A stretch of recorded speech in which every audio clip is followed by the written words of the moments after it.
California Congresswoman Maxine is now demanding that former Minneapolis police officer Derek Chauvin be found guilty of first-degree murder for the death of George Floyd. Funny because Chauvin hasn't even been charged with first-degree murder, so that's stupid. But if they don't get it, Waters says protesters should get even more confrontational to show the cops that they mean business. Because apparently 24 people dead, hundreds of stores looted and burned out, and billions done in damage across the country last year wasn't good enough for Waters. She wants more bodies in the street. So here's the thing, plain and simple.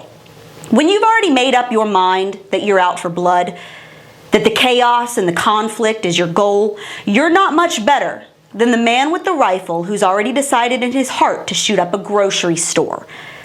Because you've determined that no law, no actual facts, no amount of reason is going to satisfy you, that your rage is all that matters, and that other people's lives are an acceptable loss. You have a thirst for violence that cannot be quenched.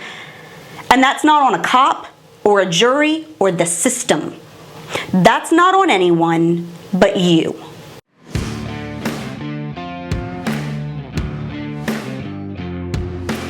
California Congresswoman Maxine is calling for violence again, so must be a day that ends in Y. Now she's demanding that protesters get more active and get more confrontational, so law enforcement will know that we mean business. This comes during the high-profile murder trial of former Minneapolis police officer Derek Chauvin, and this is the same Waters, mind you, who demanded that her supporters openly harass Trump employees whenever they go out in public. And if you see anybody from that cabinet in a restaurant, in a department store, at a gasoline station, you get out and you create a crowd. And you push back on them. And you tell them they're not welcome. Then again, she was calling for an insurrection all the way back during the LA riots in the 90s. Her words, not mine. And here's the best part. It turns out Waters actually requested a police escort into Minneapolis last weekend, where she then proceeded to all but tell people to attack the cops and burn down the city. And now she's demanding that Chauvin, who's currently being tried for the murder of George Floyd, be found guilty of first-degree murder. And I hope that we're going to get a verdict that say guilty, guilty, guilty. And if we don't, we cannot go away. And not just manslaughter, right? I mean... Oh, no, not manslaughter. No. This is guilty for murder. I don't know whether it's in the first degree, but as far as I'm concerned, it's first degree murder. Okay, you sanctimonious shrew, I'll dance with that. First of all, as usual, it's embarrassingly clear here that Waters has no clue what she's blathering on about. Frankly, I'm trying to figure out how she keeps finding her way out of bed in the morning, much less all the way to a seat in Congress. First-degree murder, with which Chauvin has not even been charged, by the way, is not only intentional murder, but also premeditated, meaning the murderer plotted ahead of time to kill his or her victim. Chauvin has been charged with second-degree murder, which is already going to be tough enough to prove, and which is an entirely different thing. So Waters here is saying that he should be convicted of something he hasn't even been charged with because she doesn't know what the heck she's talking about, and she knows she's speaking to a group of people just as ignorant as she is, so she can just make stuff up. This is a sitting member of Congress who gets to vote on things that impact our lives and who has all the logic and reasoning skills of a fence post. My toddler argues better than this. And she wasn't even done. Here's what she said when a protester asked her what they should do if Chauvin isn't found guilty. What should protesters do? Well, we got to stay on the street, and we've got to get more active. We've got to get more confrontational. We've got to make sure that they know that we mean business. More confrontational? More? Again, a sitting member of Congress, one who just spent months ranting about Capitol protesters fomenting an insurrection, is now encouraging people to intentionally clash with the cops. Because apparently all the people who were shot or got their heads bashed in with bottles or rocks, or all the store owners who lost everything when their businesses were torched by looters last year, that wasn't good enough for Maxine. No, she wants more of it. Because she's too ignorant to understand that justice in a court of law does not depend on your feelings or what you demand. Add that to the crap she doesn't know. It's a long list. Here's what I know. I know that so far this year, 97 police officers have died in the line of duty, and we're only halfway through April. Of those, 15 were shot to death, 7 were killed by vehicular assault, 4 were beaten, and 2 were stabbed. Last year, 45 were shot to death. You know how many unarmed black men were shot and killed in all of 2019? That's the last year we've got good data so far. Guess how many? 14. 14 out of more than 2.8 million arrests of black people. 14 unarmed black people were shot and killed by police.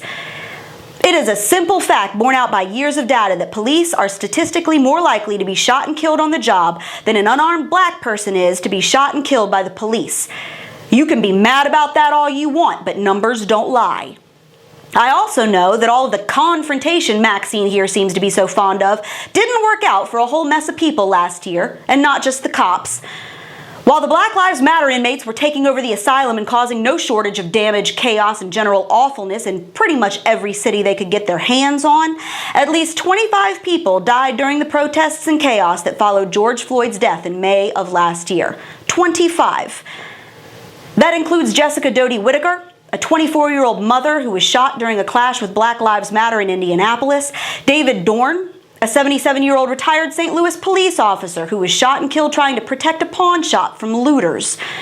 8-year-old Secoria Turner was shot and killed in a parking lot across from a burned-out Wendy's after her mom tried to make a U-turn and accidentally ran into a group of pissed-off Black Lives Matter protesters who opened fire and killed that little girl who was doing nothing but sitting in the back seat of her mom's car.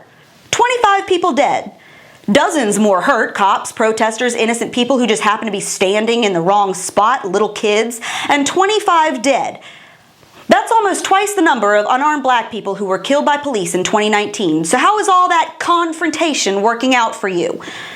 Do you like all this death and blood? Because as best I can tell, Maxine here has no problem with people dying in the street. Apparently, she wants more of it. Because that's where confrontation inevitably leads. This isn't rocket science at this point. You can't plead ignorance. If you want more confrontation in the street, if you think the solution to all of this insanity is to pour gasoline on the fire and encourage people to get into brawls with the cops and burn down more buildings and lose whatever is left of their minds, then you clearly have no interest in saving lives. You have no problem with black people dying in the street. You are fine with cops not making it home to their spouses and children. You're fine with innocent people and little kids getting caught in the crossfire. You are okay with the bodies piling up because that is all this crap has ever gotten us. Maxine Waters' call for confrontation proves she's not interested in peace. Her demands that Chauvin be found guilty of first-degree murder prove she's not interested in justice. She wants violence. And that's not much different than the man with a gun that walks into a grocery store or a nail salon or a church and lights it up. The difference is that Waters isn't the one pulling the trigger. No, she's hiding behind a wall of armed guards, encouraging other people to. She can stand there with her megaphone surrounded by security and demand that everyone else go to war, regardless of the actual facts of a case or whether innocent people might get hurt in the process. She does not want a resolution. Progressives do not want a resolution. They want the violence. And that says a lot more about what's in their hearts than what's in a cop's. And that's your Reality Check, America. Make sure you subscribe to our YouTube and Rumble pages, like us on Facebook and Twitter, and stay sane out there.